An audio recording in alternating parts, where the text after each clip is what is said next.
La plupart des gens ne mènent pas leur vie. Ils acceptent leur vie. Et lorsque vous acceptez votre vie, vous vivez pour des choses qui ne sont pas dignes de votre temps, de vos efforts et de votre énergie. Les bonnes résolutions sont sûrement les choses les plus surestimées de ce monde. Vous devez passer des bonnes résolutions aux bonnes actions. Rien ne se passera tant que vous n'aurez pas pris les bonnes actions. Et vous ne prendrez jamais les bonnes actions tant que vous ne serez pas intentionnel dans votre vie.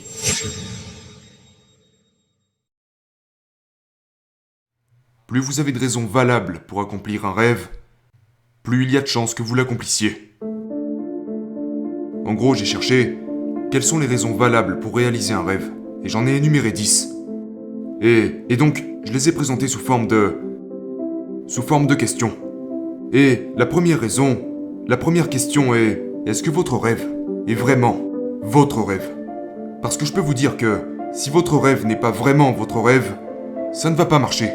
Et la plupart du temps, je dis aux gens, le premier rêve que nous avions n'était pas notre rêve. C'était le rêve de nos parents. Quand j'avais 7 ans, mon père et ma mère pensaient que j'allais être un musicien et donc, j'ai pris des cours de piano de mes 7 ans jusqu'à mes 13 ans. Je n'étais même pas bon au piano. Je n'avais aucun talent pour ça. Mais ça les rendait si fiers de m'entendre jouer. Mais je veux dire, ce n'était pas mon rêve. Donc ce que je dis tout le temps aux gens, c'est que nous commençons notre vie en vivant le rêve de quelqu'un d'autre. Probablement celui de nos parents. Mais le problème, c'est que beaucoup de gens, en tant qu'adultes, restent sur ce rêve. Et ils continuent de vivre le rêve de quelqu'un d'autre. Je suis responsable de me rendre là où je veux aller. Il y a énormément de gens qui voudraient se rendre quelque part mais qui ne font rien pour ça. Et c'est seulement parce qu'ils ne voient pas 3 jours ou 5 jours ou, vous savez, 2 ans devant eux. Et ce que je dis à ça, c'est que c'est un peu comme les phares d'une voiture. Si je veux aller quelque part avec ma voiture en pleine nuit mais que je n'allume pas les phares, je vais vite me rendre compte que je peux aller nulle part puisque je ne vois même pas devant moi. Donc commencez par allumer les phares. Vous verrez déjà 100 mètres devant vous. Vous ne verrez pas à des kilomètres, mais vous verrez déjà où vous allez. Et c'est pareil avec vos rêves. Vous devez utiliser la lumière que vous avez en vous pour vous déplacer vers vos rêves. Et même si votre lumière n'éclaire pas assez loin pour vous permettre de voir ce qu'il y a au bout de la rue, le truc c'est que vous ne savez pas ce qu'il y a au bout de la rue jusqu'à ce que vous y allez. Et donc, vous devez être très à l'aise avec le fait de voyager sans connaître toutes les réponses. La seule façon d'obtenir toutes les réponses est d'aller à leur rencontre. Vous ne trouverez pas les réponses en vous tournant vers vous-même. Et donc si je garde mes phares allumés, que j'accepte de voyager dans l'inconnu, et que je me sens à l'aise avec ça, alors j'irai où je veux.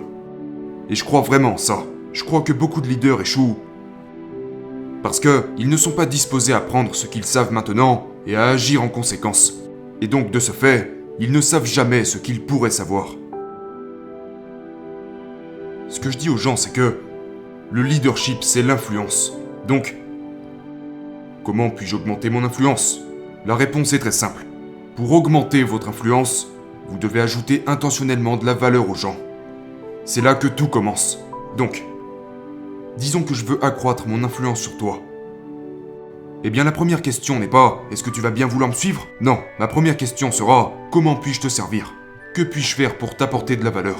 Parce que si je t'apporte sincèrement de la valeur, mon influence grandira sur toi. C'est un fait. Donc, il n'est pas nécessaire de compliquer le leadership. Il suffit d'ajouter intentionnellement de la valeur aux gens et votre niveau d'influence va commencer à s'étendre.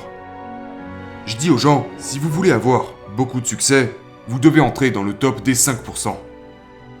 Donc, vous avez une centaine de personnes dans votre domaine, peu importe le domaine en question, et vous devez être dans les 5 meilleurs. Vous devez vous trouver là. Je m'étais posé une question très simple. Quels sont les domaines que les gens ont besoin de maîtriser pour avoir du succès? Et j'en ai énuméré 4. Le relationnel, je veux dire, si vous ne savez pas vous entendre avec les gens, laissez tomber. Le travail d'équipe, si vous êtes incapable de développer une équipe, vous pourrez connaître un succès personnel mais pas un succès. Vous ne pourrez pas multiplier ce succès. Vous serez très limité, car vous aurez personne pour vous aider.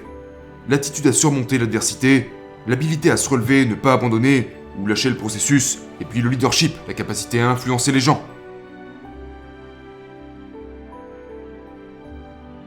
Mais vous savez, avant de vouloir diriger quelqu'un d'autre, commencez par devenir bon vous-même. Malcolm Gladwell a fait une excellente déclaration à ce sujet. En gros, ce qu'il a dit, c'est que Si vous êtes à l'aise aujourd'hui, avec ce avec quoi vous étiez à l'aise hier, vous êtes déjà en train de perdre. Si vous voulez vraiment changer, vous devez vivre une vie intentionnelle. C'est tellement simple que je ne voudrais pas que vous passiez à côté. La plupart des gens ne mènent pas leur vie. Ils acceptent leur vie. Et lorsque vous acceptez votre vie, vous vivez pour des choses qui ne sont pas dignes de votre temps, de vos efforts et de votre énergie. Tout ce qui a de la valeur se trouve vers le haut. Je veux vraiment que vous compreniez ça. Pour aller vers le haut, vous devez être intentionnel. Personne n'arrive au sommet par accident. Vous n'avez jamais lu un livre sur la réussite accidentelle. Vous devez être intentionnel envers ce que vous faites et qui vous devenez. Et donc ce que je veux vous dire, c'est que trouvez vos forces, devenez très intentionnel et engagez-vous tous les jours à grimper un peu plus. Ce que vous cherchez se trouve au-dessus de vous, pas en dessous. Mais voyez, la grande erreur que nous faisons, c'est que nous pensons « je vais bosser, je vais gagner suffisamment d'argent, et puis un jour je pourrai juste tout arrêter et me détendre ». Mais vous oubliez quelque chose. Les problèmes ne disparaîtront jamais de votre vie. Les problèmes, les obstacles, les difficultés, ces choses seront toujours autour de vous. Donc, vous n'arriverez jamais à cet endroit où vous n'aurez plus rien à faire. Et ce n'est pas censé arriver. Vous êtes censé apporter de la valeur aux gens et continuer à grimper. Et au moment où j'ai compris ça, ce qu'il s'est passé ensuite, c'est que je me suis engagé à toujours grimper davantage. Et ma vie est devenue alors un magnifique parcours d'escalade. Et la chose intéressante avec cette ascension, c'est que le paysage est vraiment magnifique.